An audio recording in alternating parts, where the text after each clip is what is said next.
SactownSports.com. So Hoops Hype, they are slowly but surely releasing their rankings heading into the 2024-2025 season, and they're doing it by position. So what they have released so far, they have released the top 15 shooting guards, and they have released the top 15 small forwards. Okay, so the top 15 small forwards features a Sacramento King, and the top 15 shooting guards feature a Sacramento King. So the top 15 small forwards starting at 15, number 15, Jalen Johnson, number 14, Michael Porter Jr., number 13, Brandon Miller, number 12, OG Anunoby, number 11, Mikal Bridges, number 10, Franz Wagner, number 9, Brandon Ingram, number 8, DeMar DeRozan, number 7, Scotty Barnes, number 6, Jimmy Butler, number 5, Paul George, number 4,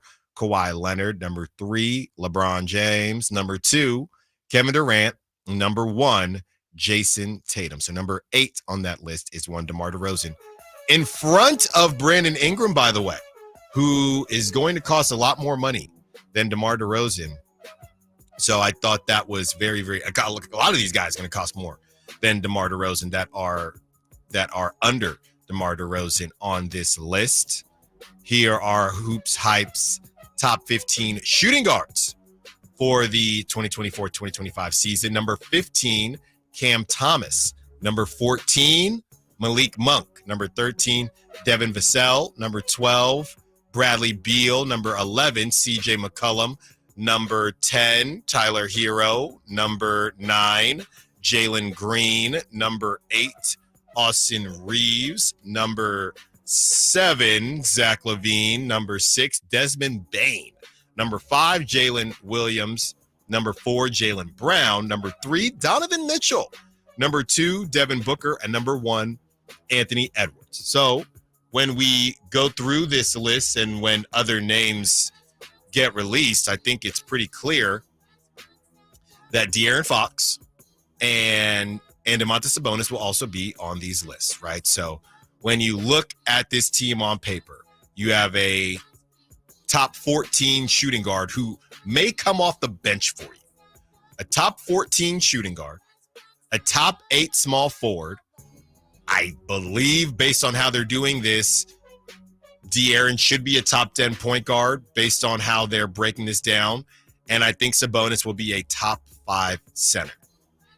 And the one starter who is not on any of those lists, or I guess if Keon Ellis, there would be 2 starters, but Keegan Murray is on everyone's top 25 under 25 list. He's on everyone's top 24 under 24 list. Keegan Murray is. So I'm looking around this roster and I'm thinking, what's missing, right? Is it just a matter that we are in a new day and age in the NBA where, hey, Alan, if you're going to say, well, how come the Kings, why are we talking about the Kings as far as making it out of the first round or just making it out of the play-in? But at the same time, when I read off, let's say I just read off the small forwards, two names in a row, OG Anunoby at 12, Mikal Bridges at 11, those dudes are both on the same team, right? And if you look at those guys, that's 2 dudes in the top 15 small forwards for the Knicks. Then they're going to have a top probably 5 point guard in Jalen Brunson.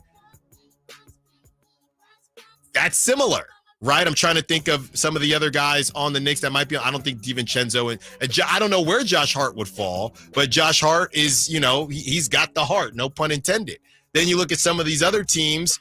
Okay, the Lakers, LeBron James, he's a top 3 small forward. I believe Anthony Davis they'll probably have him, whether he's at power forward or center, he's going to be top 7, you'd say. But the Lakers after that, where are those guys, right? You're not going to find anybody else on that roster in the top 15, I don't think. Maybe Austin Reeves might pop in somewhere, but if he's not on the shooting guard list, I don't think he's going to be on the point guard list. Let's go to the Timberwolves. Timberwolves are going to have a top center. They're going to have a top power forward, and they're going to have Anthony Edwards is the number 1 shooting guard. So they're in the top 3 in the West. Okay, they have 3 dudes that are basically top 5 to be completely honest with you. So that's the West right there, right? That's the Timberwolves. As far as the Nuggets are concerned, Jamal Murray is going to be a top 15 point guard. Will he be a top 10 point guard? Probably. Obviously, Jokic is going to be the number one center. If not, he's going to be number two behind Embiid. And they also have number 14 on the small forwards list. So as we go through some of these teams, and it might feel like, and I think that Chris Biederman said it beautifully, just as far as, DeMar DeRozan really sneaking up. I mean, everybody wanted Brandon Ingram, or a lot of people wanted Brandon Ingram. DeMar DeRozan is ranked higher than Brandon Ingram. You're going to have to pay Brandon Ingram. He wants $50 million next season, okay? So as we go through the rest of the West, you have OKC. Now, I think OKC is a situation as well where you're going to have Shea is going to be a top three point guard, all right? And then you have Jalen Williams, who is a top 5 shooting guard. That's where they have him. Chet will definitely be a top 15 power forward, all right? And then, the Carusos and guys like that, that's a bit different. So you look at this and you think, man, and I've asked Whitey Gleason this question, and we can bring it up to him again in the 1 o'clock hour. We've had this conversation before where I've said, Whitey, I mean, if you're looking at this collection of talent, can't you say that it's the most competitive Western Conference? I don't want to say in the history of the NBA, but in a very, very long time. And I don't want to misquote Whitey, but he basically said, yeah, I'm just not sure if there are any great teams. Maybe the star power is there. I'm not sure if there are any great teams, but there are a lot of really, really good teams. And again, we'll talk to Whitey about that in the 1 o'clock hour. And I'm thinking off the top of my head, I didn't even mention the Suns. Okay. And all of these guys, basically it turns into a situation where if you don't have 3 dudes in the top 15 of their respective position, you're not even in the conversation. The Suns, Bradley Beal at number 12, Kevin Durant I guess they have Kevin Durant. They're going to have Kevin Durant at power forward, or they have Kevin Durant at small forward, number 2 behind Jason Tatum. And then Bradley Beal, I know, was on that list as well. Bradley Beal was 12 on the shooting guard list. So they have 3 dudes as well. We already knew about that. So all of these guys, even the dang Grizzlies, they have Desmond Bane is coming in pretty darn high. Desmond Bane is number 6, top 15 shooting guards. Okay. And then you have, obviously, Ja Morant is going to be a top 5 point guard, whether you disagree with it or agree with it. And when they do power forwards, you're going to have a Grizzly as well. You know what I mean? You're going to have Jaren Jackson Jr. as well. So maybe it's a situation where I can sit here and maybe in theory, it sounds good to say the Kings have top 10 players and top 15 players at 4 of the starting positions. How are we having this conversation? Well, that's just how ridiculous the West is right now. All right, Brandon Ingram is on that list. Zion is going to be on the power forward list. And I think DeJounte Murray, I'm pretty sure DeJounte Murray is going to be on the point guard list. So all of these teams have 3 starters in the top 15. So as much as you might feel good, and I'm not trying to knock down what Chris Biederman said, because I do think that DeMar DeRozan is that counterpunch. I've been saying it time and time again. But this idea that, okay, you got DeMar DeRozan and now you can be and now let's rock and roll. I think getting DeMar DeRozan just puts you in the conversation. I think that last season, having a Harrison Barnes who is nowhere to be found on these lists, I think that just, you can't have more than 2 starters that are just not even in the conversation unless they're ridiculous specialists. And that's not what Harrison Barnes was. That's why I think that Keon Ellis might be able to work, because Keon Ellis is a specialist on the defensive end and he's a 3-and-D guy, right? And I would say Kevin Huerter, when he is playing to his actual capability, he's in that conversation as well. But you need to have 3 top 15 players at least in your starting lineup in this Western Conference to even be a part of the conversation, which is crazy. You look at the Warriors, you have Steph Curry. Obviously, he'll be a top 5 point guard. Draymond might be part of the power forwards just based on who is and who isn't a power forward. And besides that, off the top of my head, I don't know who else they would have on that top 15 list.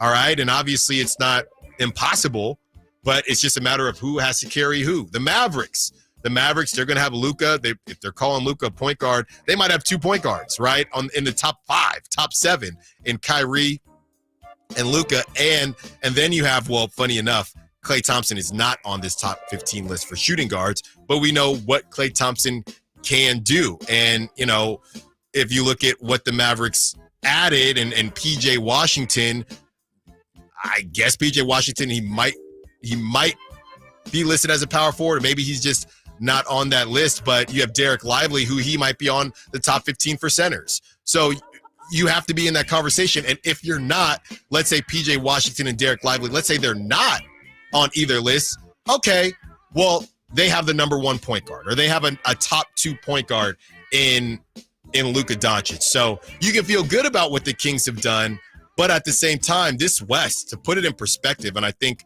to round out this whole topic, to put it in perspective, the West, you have to have players in the top 15 to even be a part of this conversation. And I would say at least 3.